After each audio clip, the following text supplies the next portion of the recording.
Tema kita hari ini adalah sama-sama kita baca 1, 2, 3 ya. Yesus datang untuk mengubah jalan hidupku. Kalau saudara nanti baca konteks daripada firman Tuhan ini, yaitu diambil dari Matius 2 ayat 12. Nanti Bapak Ibu boleh lihat di Alkitab saudara. Nah, kalau kita bicara bahwa Yesus datang untuk mengubah jalan hidupku, jalan hidup kita, kita perlu pahami bahwa kelahiran Yesus menimbulkan perubahan tujuan hidup orang, terlebih orang-orang Majus. Orang Majus itu kalau beberapa referensi saya lihat, mereka itu adalah orang-orang bijak, raja-raja dari timur yang mengenal tentang astrologi dari Persia kuno. Jadi mereka ini bukan orang-orang sembarangan, Bapak Ibu. Mereka ini adalah orang-orang spesial, berpendidikan yang luar biasa, dan mereka menekuni apa yang namanya tentang astrologi, tentang perbintangan. Dan saya yakin bahwa Tuhan bisa memakai siapa saja. Kenapa kelahiran Yesus itu harus ditandai dengan bintang? Kenapa dengan yang tidak dengan cara yang lain? Nah, menurut Gereja Katolik, yaitu Katolik Roma, pada abad ke-7, tentang 3 orang Majus itu dinamai dengan Melchior, Kaspar, dan Belteshazzar. Itu namanya, ya.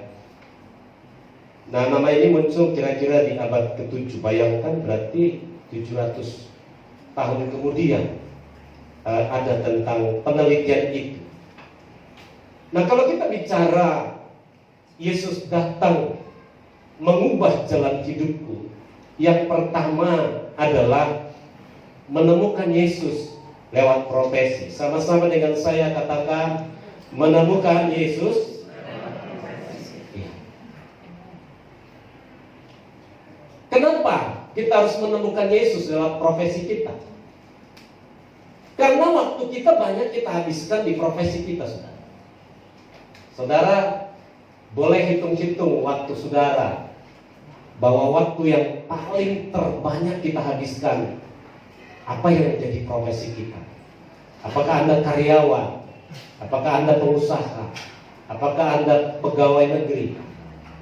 Waktu kita habis di situ. Nah, oleh karena itu saudara dan saya harus menemukan Yesus lewat profesi yang kita tekuni.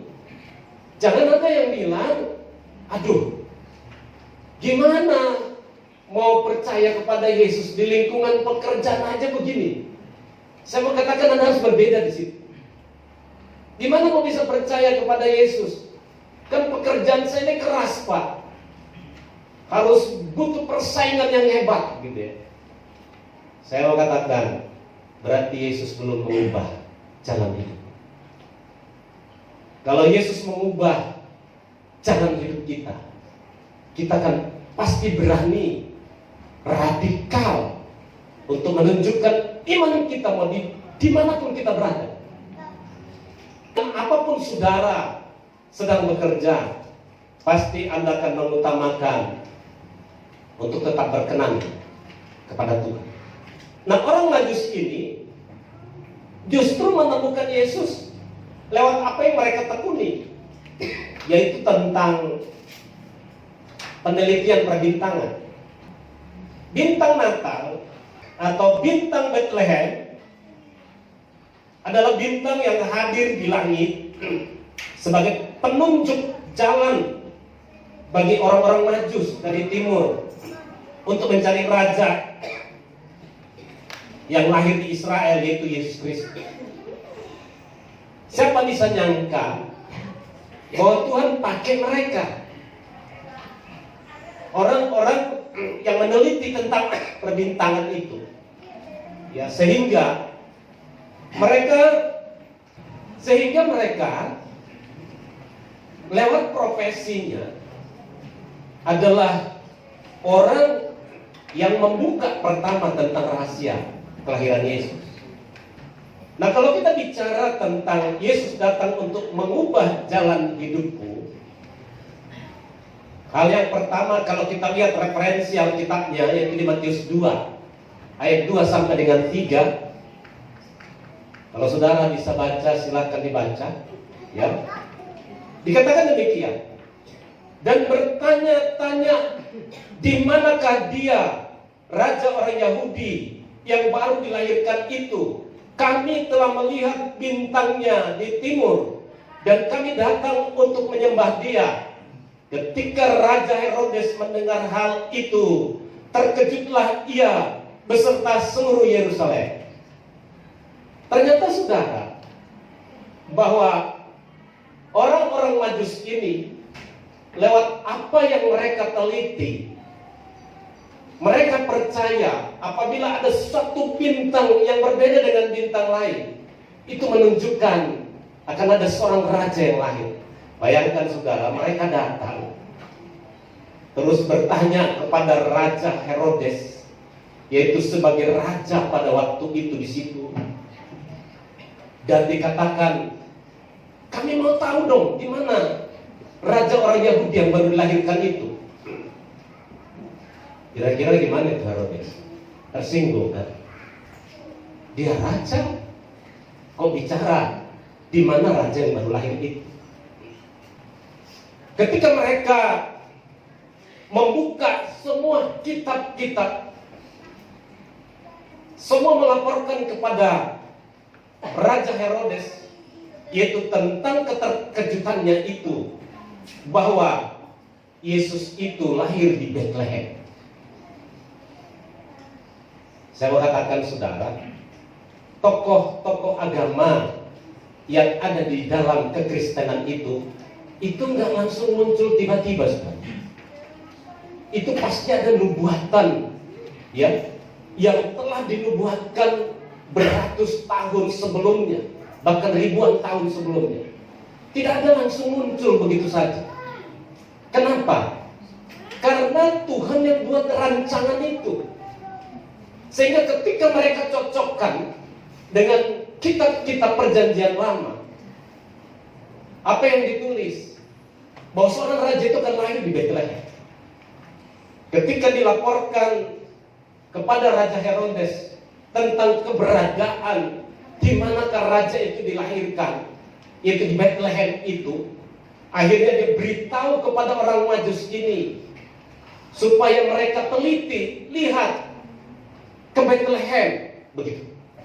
Bayangkan mereka datang dari negeri yang lain sampai ke Bethlehem, ketemu dengan Raja Herodes itu, hanya mengikuti bintang itu. Itu yang menjadi petunjuk, sehingga mereka tidak nyasar kemana mereka akan pergi.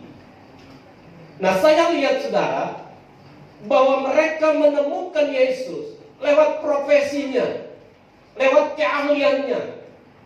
Saya mau katakan saudara, kalau kita aplikasikan dengan hidup kita, adakah Yesus kita temukan di profesi kita? Adakah kita menemukan Yesus ketika kita kerja di mana? Atau engkau sebagai apa pekerjaanmu saat ini? Profesimu sebagai apa? Saya mau katakan tidak bisa dipisahkan antara pekerjaan dengan Yesus. Itu harus hadir di situ. Harus menemukan Yesus di situ. Jangan ada yang bilang, Pak, pekerjaanku kan narik angkot, mana mungkin aku bisa ketemu Yesus? Salah. Mau kamu tukang parkir kek? Mau kamu apa kek profesimu? Kalau memang engkau punya kerinduan mau tahu siapa Yesus, engkau pasti menemukan Yesus lewat profesimu itu. Amin. Temukan dia dimanapun Anda berada. Temukan Yesus di situ. Dan Anda harus menghadirkan Yesus di situ.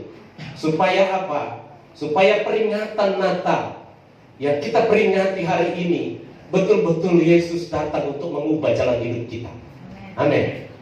Bahwa Yesus yang kita peringati hari ini untuk mengubah jalan hidup kita.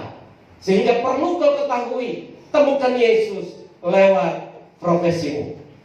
Yang kedua, saudara, kalau kita berkata Yesus datang untuk mengubah jalan hidupku, ya, itu menemukan Yesus lewat petunjuk firman. Saudara lihat, ketika semua ingin mengetahui di mana Yesus itu lahir, apa yang menjadi referensinya? Firman Tuhan. Semua boleh bingung. Raja Herodes boleh bingung. Dan semua petinggi-petinggi di kota itu bingung. Di mana lahirnya? Tadi saya katakan, firman Tuhan akan menjadi solusi untuk memberitahu di mana Yesus itu lahir. Berarti kalau Yesus datang untuk mengubah jalan hidupku, harus menemukan Yesus lewat petunjuk firman. Itu sebabnya saudara dan saya harus banyak membaca, harus sering datang di komsel-komsel, harus baca Alkitab itu, sehingga ketika ada pertanyaan dalam kehidupan ini, Anda tidak menjadi orang yang bingung. Anda tahu jawabannya. Saya mau katakan, tentang akhir dunia ini pun sudah ada di Alkitab. Tentang bagaimana nantinya hidup saudara dan saya, orang-orang yang percaya, sudah ada di Alkitab. Jangan bingung tentang perubahan zaman, tanda-tanda tentang kedatangan Yesus, sudah ada di Alkitab. Ketika saudara menemukan Yesus lewat petunjuk firman Tuhan, saya mau katakan, firman Tuhan cukup bagi kita sebagai petunjuk, sebagai petunjuk jalan hidup kita. Ketika orang Majus dan Raja Herodes mengalami kebuntuan tentang bintang itu, hanya firman Tuhan yang memberikan petunjuk yang tepat. Amin. Ketika saudara sedang mengalami apapun kebuntuan, carilah dia di dalam Alkitab. Anda tidak perlu menanya peramal, mana sih nasibku? Suruh lagi dibaca tulisan tangannya, kan? Saya mau katakan Alkitab sudah cukup bagi kita sebagai petunjuk tentang jalan hidup kita, men. Saudara harus temukan di situ. Nah, ketika ada kebuntuan, yang menjadi solusinya adalah firman Allah. Ketika diteliti firman Tuhan tentang keajaiban firman itu, barulah ditemukan di mana Yesus itu lahir. Jadi yang kedua, temukan Yesus lewat petunjuk firman Tuhan. Kalau kita lihat di Matius 2 ayat 3 sampai dengan 4, ya saudara bisa baca di Alkitab saudara. Ketika Raja Herodes mendengar hal itu, terkejutlah ia beserta Yerusalem.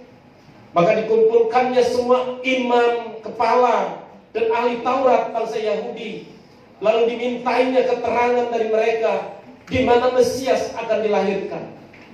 Saudara, kebuntuan yang sedang dialami pada waktu itu, ketika mereka baca kembali Alkitab, ketika mereka teliti kembali Alkitab, bahwa lahirnya itu adalah ditunjukkan di situ tempatnya, di mana dia harus lahir. Dan akhirnya saudara, Raja Herodes tahu tentang tempat itu di Bethlehem. Raja Herodes menyuruh mereka untuk pergi ke sana. Baik. Ketika mereka telah pergi, apa kata-kata Raja Herodes?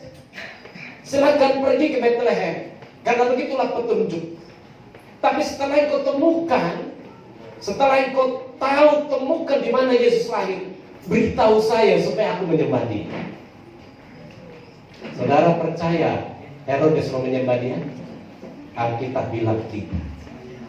Makanya saudara, kalau saudara dan saya telah menemukan Yesus, itu adalah untuk mengubah jalan hidup kita.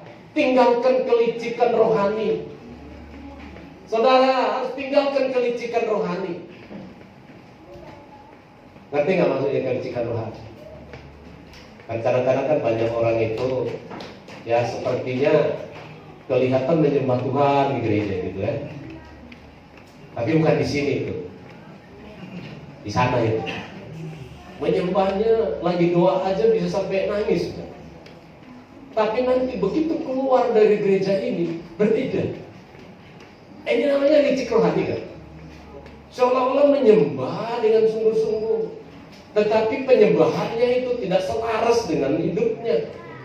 Saya mau katakan saudara, tinggalkan kelicikan rohani itu. Jangan perbanyak lagi Herodes-Herodes yang lain. Bahkan Herodes-Herodes yang lain itu bisa ada di gereja saudara, tapi bukan di sini.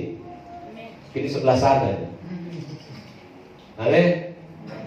Di gereja tidak ada yang memiliki kelicikan rohani, amin.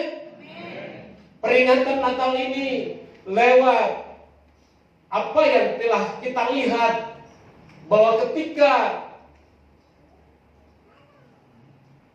orang Majus itu disuruh untuk pergi ke Bethlehem, tetapi sebetulnya Raja Herodes itu gak tulus. Ini sainganku lagi.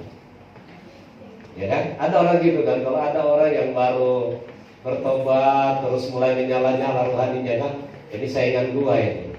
Kayaknya gua mau digantiin jadi WL nih gitu kan. Itu kelicikan rohani. Mau orang mau bertumbuh, mau apapun silakan. Amin. Saya juga ingin Anda menjadi pengkhotbah di sini. Kalau boleh saya itu khotbah hanya 1 kali sebulan saja. Kalau bila penting, kalau sudah banyak anak-anak rohani saya yang bisa khotbah, saya sekali 3 bulan aja. Iya kan? Anda harus bisa semuanya. Anda harus diberikan kepercayaan itu. Tetapi Raja Herodes ini, dia bilang, pergilah ke Bethlehem, itu petunjuk yang kami dapat.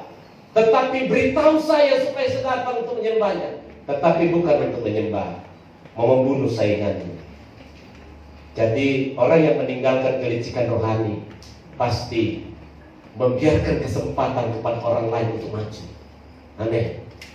Membiarkan kepada orang lain untuk terus mereka bisa diurapi Tuhan. Siapa saja yang Tuhan mau percayakan seluas-luasnya atas hidup kita, biarkan terus karyanya dikembangkan dalam hidupnya. Kita tidak boleh menghalangi dan menghambat siapapun di dalam kehidupan kita bergereja. Kalau kita menghambat itu, berarti dia adalah licik rohani.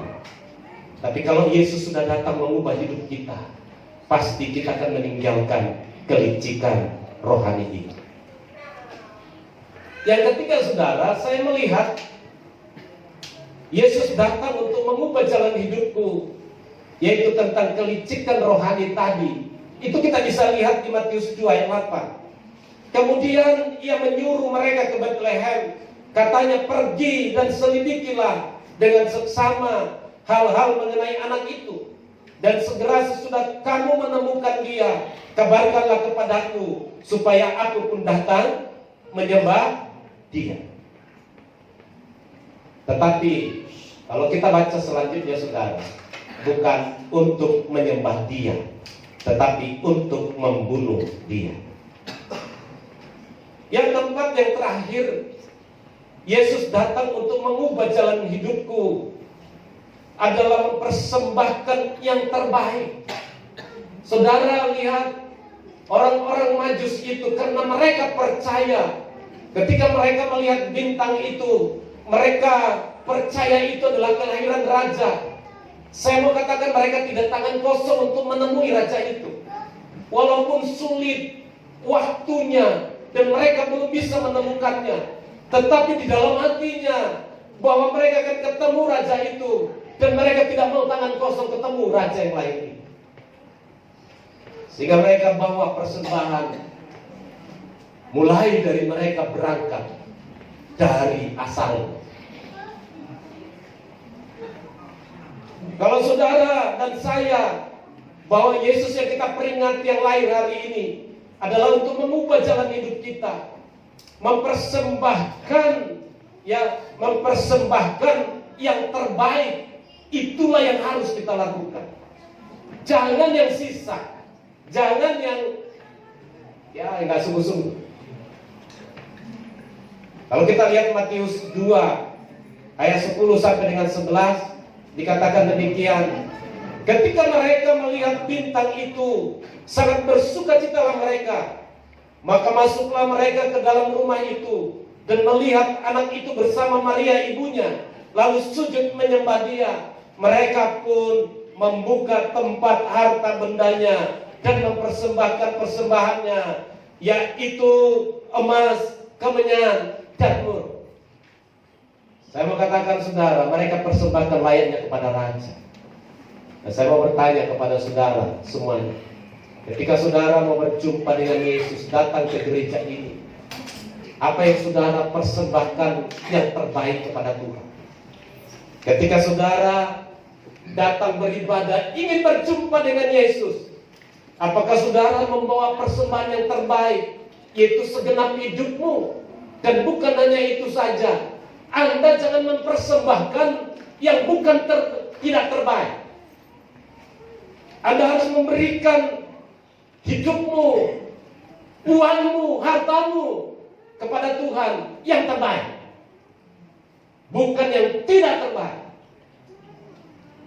Nah, orang Majus ini, karena dia tahu dia berjumpa dengan raja, walaupun masih oek-oek, saudara tahu masih oek, tapi kepercayaannya itu adalah raja. Saudara, dari kampungnya, ketika mereka sedang cari petunjuk bintang itu, mereka yakin ketemu raja itu. Mereka bawa persembahan yang terbaik, yang layaknya diberikan kepada seorang raja. Kalau Yesus datang untuk mengubah jalan hidupku, engkau pasti mempersembahkan yang terbaik kepada Tuhan. Amin. Gak usah dia ngomongin, engkau akan tahu kegerakan itu lahir di hatimu. Engkau mempersembahkan waktumu dan semuanya untuk Tuhan. Oleh sebab itu, ingat 4 hal yang saya sampaikan kepada saudara. Yesus datang untuk mengubah jalan hidup kita. Menemukan Yesus lewat profesi kita, amin. Temukan Yesus dimanapun kau bekerja, temukan di situ Yesus. Yang kedua, temukan Yesus lewat petunjuk firman Tuhan. Rajin konsep, baca Alkitab, temukan Yesus di situ. Yang ketiga, tinggalkan kelicikan rohani.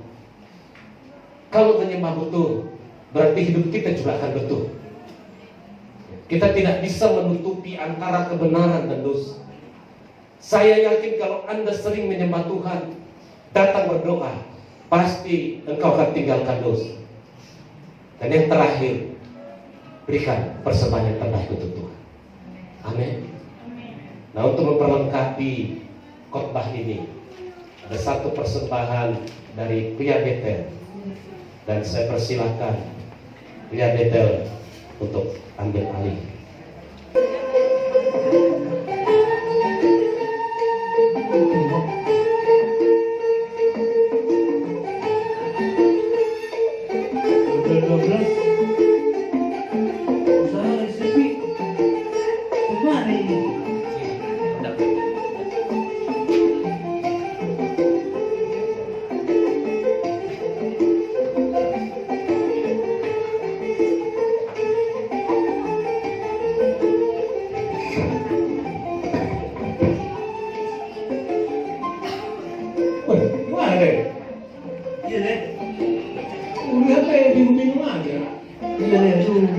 What happened there? Bukannya lancar betul ini. Usaha lagi sepi lah. Padahal aku datang mau minjam duitnya tadi, Le. Aduh, jangan gitu Le. Ini kunci aja, aduh masih bersih nih, belum kena oleh. Jadi belum ada pekerjaan dan kunci ini. Jadi begini lah ya, aku pun sebenarnya bisnisku juga kurang lancar akhir ini, Le. Gitu ya? Ya. Jadi kadang-kadang aku juga bisa jauh juga dalam kehidupan ini gitu. Artinya banyak masalah yang kita hadapi. Lah ini kayaknya lancar ini kalau lihat dari muka-mukanya ini. Gimana? Ada masalah apa? Itu Sini Le, kita ada sini juga ini, Le. lah. Bagian aja, Le. BBM suruh naik aja. BBM suruh naik aja. Penumpang udah susah. Ini mau bisa ke bengkel lain nih. Udah berapa kali? Mau gaspol. Berapa kali tarikan udah hari ini? Baru dua tarikan ini. Berarti sama Le. Di sini juga sepi. Jadi lain dong, nggak boleh dong aku minjam lah ya. Ini masuk, Le. Horas, ada terus ya tadi. Baik. Jadi gini Pak Pendeta. Ada apa ini? Kami ini, aku ini walaupun kelihatan ganteng kayak gini banyak masalah juga lah ya. Oh gitu, Le. Muka serang kayak gini banyak masalah. Inilah ini pun katanya bengkelnya nggak lancar dari pagi. Ini tadi kan nggak tahu juga dia tuh. Waduh. Kalau saya melihat, Le, selagi kita masih hidup, Iya. pasti kita punya masalah, Le. Iya. Tidak ada orang yang tidak punya masalah dalam kehidupan ini. Cuma kita beda-beda aja, Le. Nah itu dia dengar Pak Pendeta nih ngomong. Iya Pak. Tadi Bapak Pendeta baru khotbah loh. Iya. Tema khotbahnya tadi, Yesus datang untuk mengubah jalan hidup loh, Le. Oh, gitu ya. Iya. Yesus datang mengubah jalan hidup. Dan saya percaya malam hari ini kita memperingati kelahirannya untuk mengubah jalan hidup kita, Le. Amin. Mana ini, Le? Jadi memang kayaknya kita harus berubah ya. Artinya walaupun kita mempunyai persoalan yang mungkin lain, beda persoalan dengan saya kan. Nah, Bapak ini juga, Bapak yang ganteng ini, mungkin persoalannya juga banyak gitu ya. Jadi kita harus tetap percaya, berubah gitu ya, dan dihadapi Yesus. Begitu maksudnya Pak ya. Betul sekali, Le. Gini aja, Le, daripada kita ribut, daripada kita memikirkan masalah kita, mendingan kita menyanyi memuji Tuhan. Oh gitu? Iya. Ya setuju. Setuju. Kami undang pria Betel untuk maju ke depan. Mari kita menaikkan pujian untuk Tuhan.